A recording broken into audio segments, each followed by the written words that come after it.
Mr. Chairman, Your Excellencies, distinguished delegates, ladies and gentlemen. Before I begin, I would like to say a few words to the President and people of France who are hosting us these next few days at the 21st Conference of the Parties of the UN Framework Convention on Climate Change. The tragic events which shook Paris last month have had a profound impact on the world at large, including in Georgia, and there are few words to express how very deeply we sympathize with you as you mourn your losses. I have been truly touched these past few weeks to witness the outstanding calm, strength, and joie de vivre your people have shown even in such crushing circumstances. And I have the distinct fortune of attending the Sorbonne as a young student and have always considered Paris my home away from home. I know that this great city and this great nation will endure forever against these evil forces that seek to destroy all that we in this room have sought to build. And I assure you that I and all the Georgian people stand with you in these difficult times and will always be prepared to help in any way possible. What truly strikes me today as I look around this room is that so many countries across the globe have chosen to be represented here in Paris in these crucial discussions on climate change. Let us reflect on what this means. Some challenges can simply not be addressed by one country alone. Some challenges know no borders and responses must consequently be global. And terrorism is a clear example of this. To those who seek to spread terror in our countries and take innocent lives, we must respond that the international community at large will work together, coordinate, exchange intelligence, and stand united until the war on terror has been waged and won. At this time, when terrorists are trying to pull us apart, not just here in Paris, but also in Lebanon, Mali, Egypt, Nigeria, Turkey, Tunisia, and elsewhere, we must come together to protect the progress the world has made on so many issues. And we must now work harder than ever to come together as one world and solve our challenges collectively. Ladies and gentlemen, in the face of crippling challenges, we must not lose sight of our long-term goals. On the contrary, I am convinced that it is more important than ever to demonstrate our unity and commitment to working together towards a better future.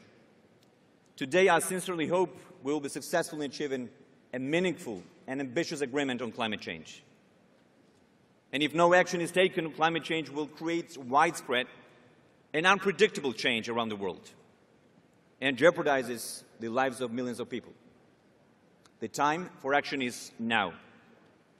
And no country is immune to climate change. My country, Georgia, due to its complex mountainous topography, is particularly prone to natural hazards, including floods, landslides, and mud flows.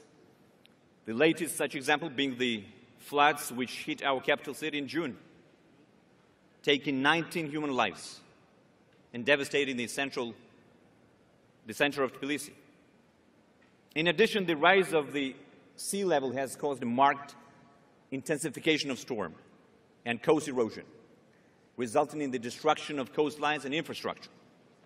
The adverse impact that climate change can have on our ecosystem and economy drives Georgia's commitment to sustainable and low-emission development and motivates our increased efforts on adaptation. My country sees itself as a true leader in addressing climate change, especially given our substantial use and export of clean energy. We're committed to taking progressive action to mitigate climate change.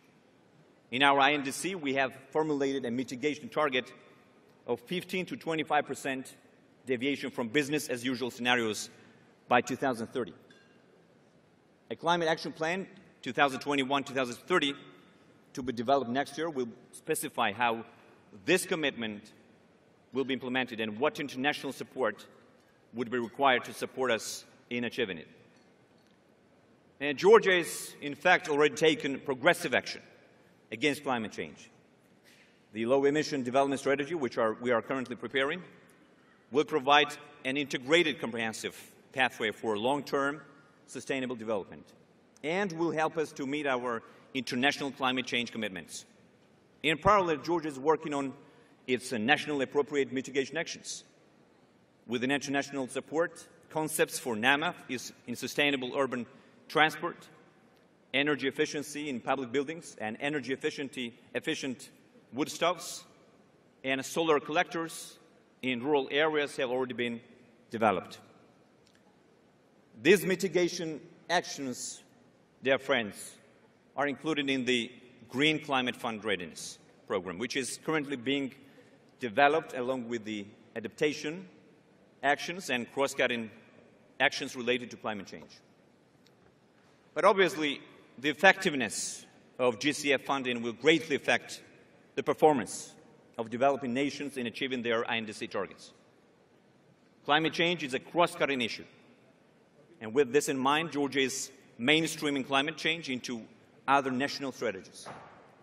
The National Forest Policy promotes sustainable forest management and afforestation priorities, which are included in the annex of our INDC. The new National Agriculture Strategy includes a chapter on climate-smart agriculture. And Georgia's Minister of Energy is currently working on a National Energy Efficiency Action Plan.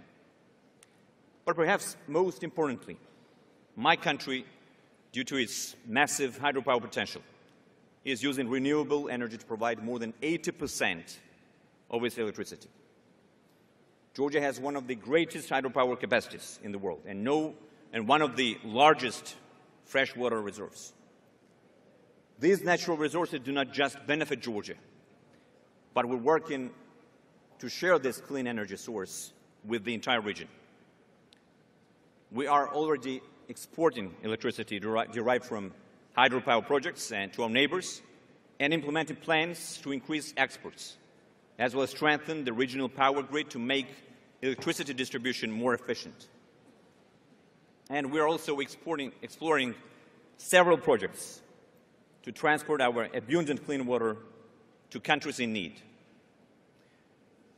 We attach great importance to the development of renewable energy sources in our energy mix and have launched a new strategy to this effect. These initiatives will be further strengthened in the context of our association with the European Union, which includes commitments to enhance environmental standards in a series of other sectors as well.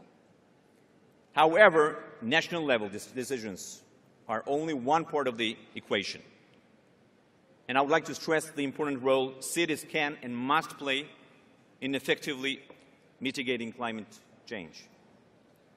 More than 80% of the urban population of Georgia lives in cities, which have signed the European Covenant of Mayors, and thereby voluntarily committing to EU climate targets on a local level. My government is committed to fully supporting these cities and municipalities and promoting vertical integration of local and national climate actions.